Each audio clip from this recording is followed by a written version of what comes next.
Hi, welcome to the second video in our People Problems series. Today we are looking at the competition conundrum. So right off the bat, when we look at competition, we can see that it is a game of scarcity. There can only be one winner. There's only one trophy or one cash prize, and everyone else doesn't get it. So anytime you see scarcity operating in the world, you know that it derives from the mental energy field. The mental energy field is the part of us that is very earthbound. It's focused on strategizing and keeping us safe and keeping us alive. And it views the world as being very limited in resources, which means that if I want resources, I probably am going to have to compete with somebody else to get them. So only one of us can survive. And so I have to prove that I'm better than them. I'm worthy or I'm stronger somehow in order to get the resources that I want. So you can see inside the mental energy field, competition is just a way of life. The problem with this mindset is that not only does it leave a lot of people without the resources they need because they're not, good competitors, but even people who are good competitors don't derive peace of mind or security from this system. Because part of the system is anxiety. That's what you are living inside of when you compete with other people. And we can see this in operation, for example, with college students who are in prestigious universities. They are good competitors. They've been proven to be smart and great students, and they can perform really well.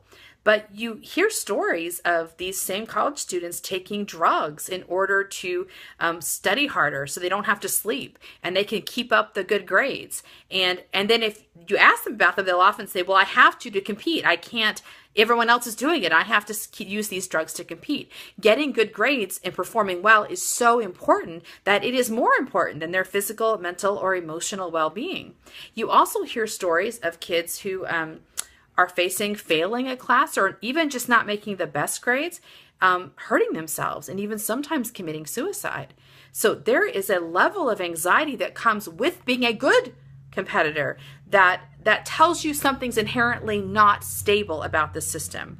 Even if you are the top competitor, inside of your competition is the reality of decline. Eventually somebody will be better than you, and you know that. Eventually you will fall off your game.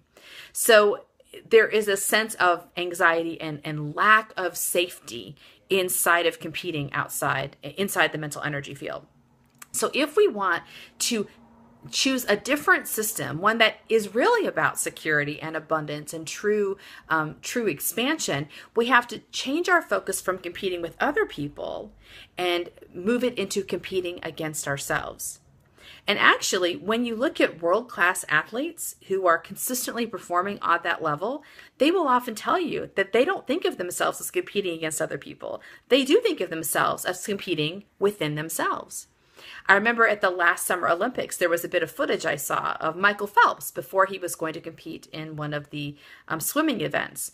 And so he was sitting there beside the pool, and one of his competitors was walking up in front of him and dancing and swaggering. And I think he was, spouting off a little trash talk.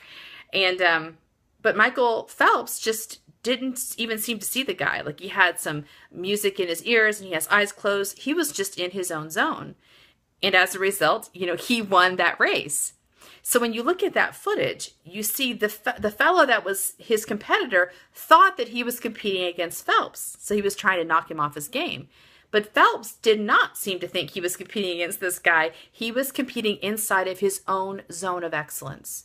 He was competing against himself. And the truth is, all of us have these zones of excellence. Each one of us has our own zone of excellence. And when we compete inside of that with ourselves, we are no longer inside the mental energy field. We are now accessing and channeling the spiritual energy field. Inside the spiritual energy field, we have unlimited access to growth and expansion and healing, which means every day we can get stronger, we can get better, and we can get more and more expansive.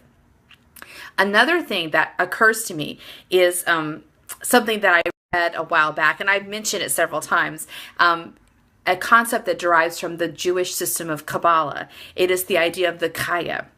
So in this system, the belief is that there are all these kayas, there are these souls that pre-exist our human experience. And so they're all in this spiritual realm, and they're looking at the world, and they're looking at all of the work that needs to be done, all of the gifts that have to be done and to be brought into the world. And so they're looking at the world, and they decide they're going to agree to pick one of those lives. And so the kaya will come into the life and incarnate in human form, and then it does the work it's supposed to do. Which tells me that each of us is brought into the world with a particular purpose, a particular work in mind. And that work is clearly understood from the perspective of the spiritual energy field. So when we tune into our zone of excellence, we are agreeing and manifesting the work we are supposed to do, which tells me not only can we can expand forever in that work, but also the work that we are doing is not the work that anyone else is doing. It doesn't make any sense for us to compare ourselves to other people because we're not doing the same work. Our work is entirely unique to ourselves, which means that we are our only real point of reference when it comes to living inside of our zone of excellence. The gift that you bring to the world is one that only you can bring, that your kaya agreed to bring upon your birth. You can agree to do the work or not agree to do the work. But if you do not live in your zone of excellence, the world will be impoverished because of that, because you're the only one who can bring it. If you do choose to live in your zone of excellence, every day getting stronger, focusing on your work, then the world will be incredibly blessed and expanded because of that. So it really does come to where we want to set our intention and where we decide it makes sense to focus our energy, competing with others or competing inside of our own zone of excellence.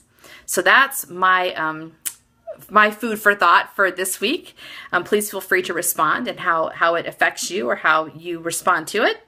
And I hope you will join me next week when our third video will be the attrition of admiration. See you then. Bye.